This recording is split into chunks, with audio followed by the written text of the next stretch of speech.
Hello everybody, what's up gamers? It's your boy Landon D here, and I'm going to teach you everything you need to know about the tag system in Tekken Tag Tournament 2. And I really feel like this is a necessary thing to know when you're playing the game because it's a tag game, first of all. And secondly, the way you utilize the tag system really comes down to who wins in this game a lot of the time. And it's why people prefer to play tag over solo. So without further ado, I'm going to get into the video right now. So, why would you play tag over solo in this game? Well, I don't think it's bad to play solo versus solo, and frankly, it's a fun mode to play. I think the tag system has a lot more fun things to play around that really influences the neutral. So when you feel comfortable to get two characters out there, I would try to do it as fast as possible. And you also have this video as a guide to tell you the things you need to know about the tag system. So, to tag in or tag out, you just hit the tag button, like so. I hope you're familiar with that already. The reason why you tag out is because tagging in another character allows that character to refill their red health. So you can't see it, but every little damage that happens on Jin's health bar, let me try to do a combo, leaves a little bit of red health. And if you played Tekken 8 before, it's very similar to the gray health mechanic, except you refill the health in a different fashion. In Tekken 8, you enter heat mode, and this game, you tag out, and the other character will start refilling health. If you're playing the solo mode, your character will just refill that red health immediately. But the reason why you want to play tag is not only because you can utilize a lot of the really cheap tag mechanics in this game, get extra damage on your combos, there's a lot of utility there, etc. You have more health than a solo character. A solo character gets extra health because they're by themselves, but they only get 270 health. Each character in Tag 2 has 180 health if you're playing the tag mode. So you get a total of like almost around 360 health to play around with.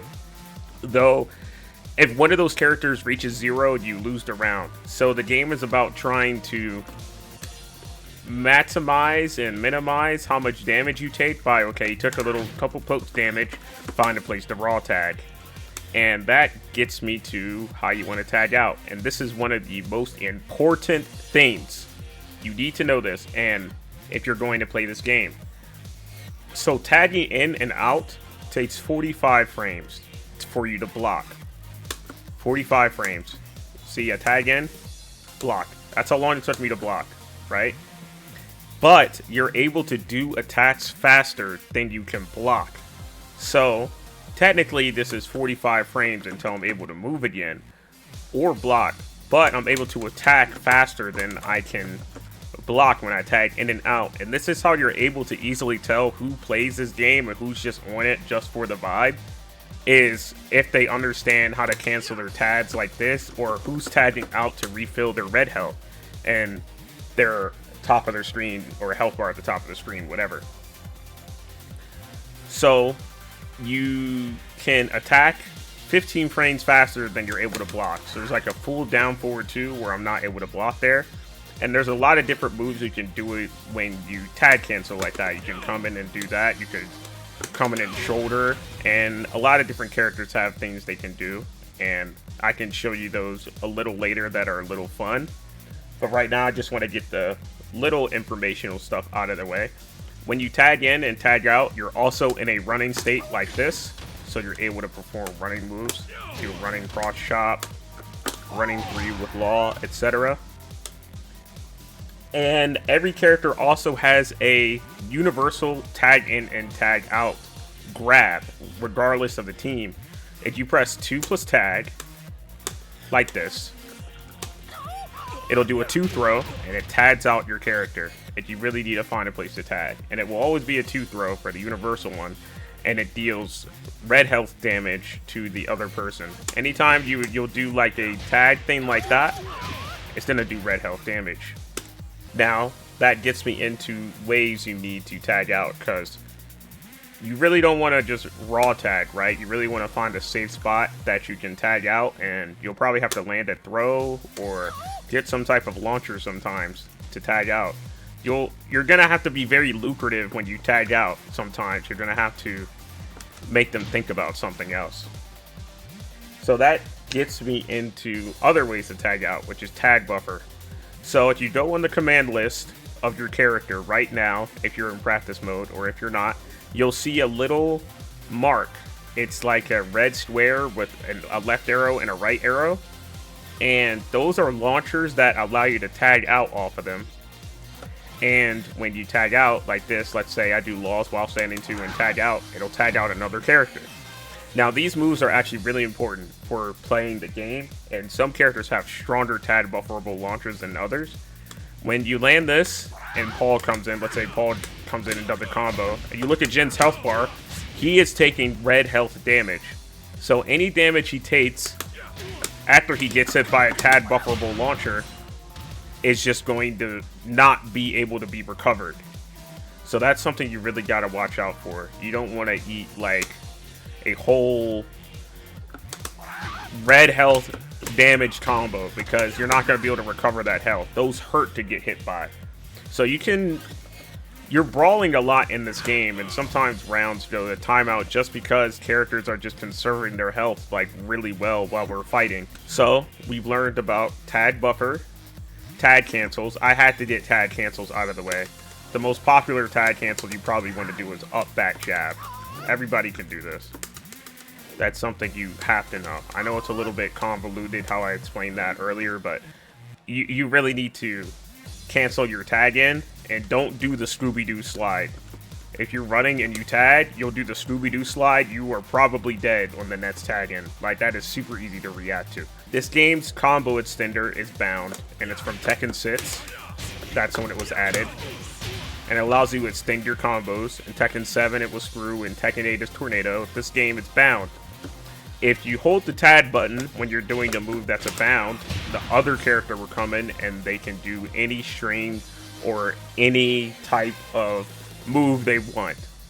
Those are called tag fillers. And the tag filler really depends on, like, of course, the character you pick and how many hits your combo had beforehand. So if I have like a short tag, like short beginning combo, then the tag filler is going to be like really short. Now the thing you got to keep in mind when you do a tag assault is that as soon as the other character hits them, the other character's Netsu activates. And I explained what Netsu was in the video beforehand, so if you haven't seen that, go check it out and skip through the video or whatever. So Netsu's basically just rage. You'll give the other person rage as soon as you do a tag assault combo. The game doesn't tell you this, but tag fillers can be extended if your character does a move that goes into a stance. So for example, I have Lee here, and his Bat 2 goes into misstep. Because it goes into misstep, the game allows me to do another action right after it, as long as it's within the combo standards until they fall out. So let's say I do something simple like this.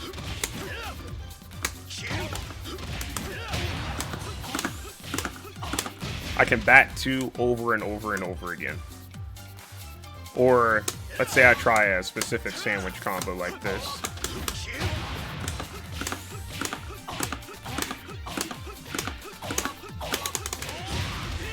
So I have a team with Brian and Paul.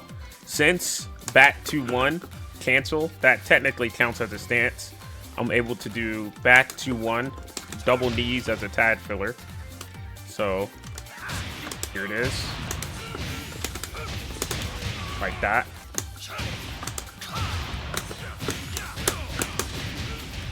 Ouch. There are two more universal options I want to talk about besides the universal tag throw. And that is the universal bound that you can do with 1+2+5. And it's a single hit bound move that every character has.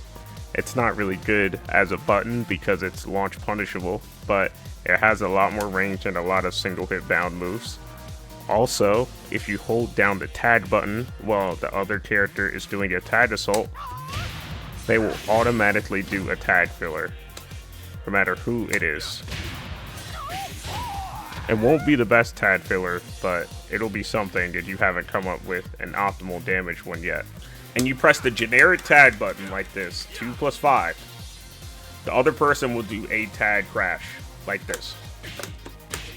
As soon as he's on the ground, tag crash like that, and the other character will come in like that, and you'll block it, and it's safe on block.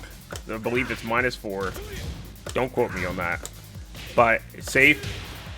He'll come in and he'll hit you like that if you aren't blocking, and it basically saves the other character from whatever demonic Oki situation they were about to be in. But be careful just using it, because people can bait the tag crash like that and do crazy stuff to you. So you gotta utilize everything you can when you're on the ground and all the Okazemi stuff. I'll make a video on how the Okazemi works in Tekken games before Tekken 7, because Namco never really explained that. So stick around, make sure you subscribe, because that will be coming soon. So I went over tag cancels, went over tag buffer, went over tag assault, and I went over how to tag crash. Great combos are character-specific special combos that only work for a team, and they activate off of landing some type of launcher, and you gotta input a cheat code or something to come out, and when you do it, they say great, and it's like a combo you can't normally do. So Law and Paul have one too. They're called great combos. You can probably look up a video of all of them in the game, but I'll show you one right here. 1-ish punch, 2, 2, and you gotta time the 1. And then he says great when you do it. I'll do it one more time. Let me turn off tag crash. Like this.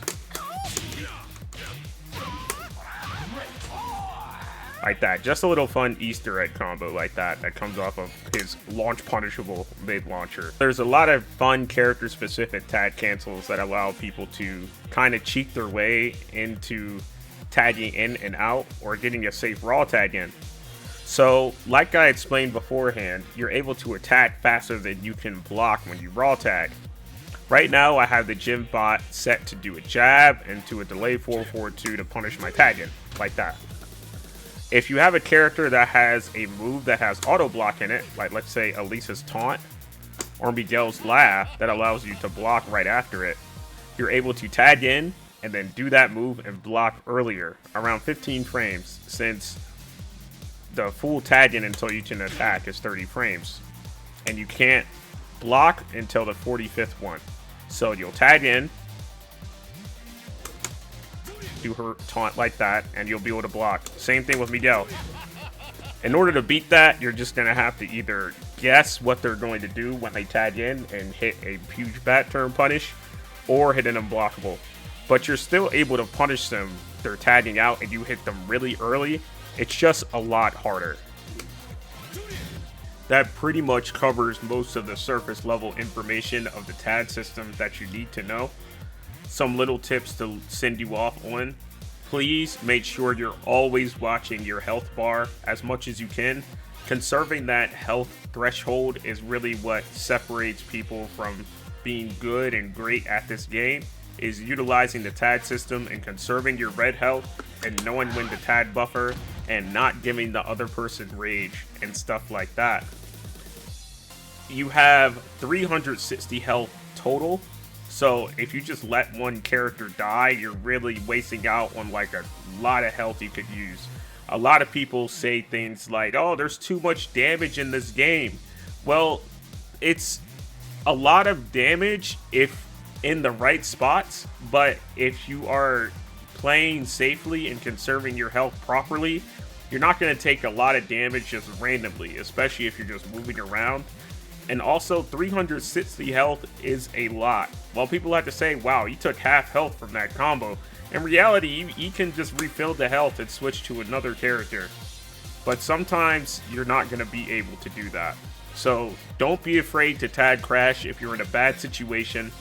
Please look at your red health and find a safe place to tag out. And make sure you're using your tag cancels, because an experienced player's favorite thing to do in this game is punish someone's bad raw tag. And sometimes you're going to have to raw tag, or you're going to take a messed up situation. That's just how it is. It's all about being creative within the tag system and utilizing all the tools you have around you. Don't be afraid to ask for help from people on what you should use for your tag fillers, or what team would work best, or what order your character should go in to better maximize their strength. because we all love playing this game and we all love sharing the information with this game. Because a lot of stuff, while they're in videos, a lot of the tech is either archived and can't be reached or is word of mouth. That's mainly why I made this video. So I'm not going to keep you all here any longer. If you like the video, please leave a like and subscribe, and please comment if you have any questions like I asked before about like tag fillers or stuff like that. As always, I'm coming out with more tutorials soon, so please stay tuned. As always, have a good rest of your day, and peace.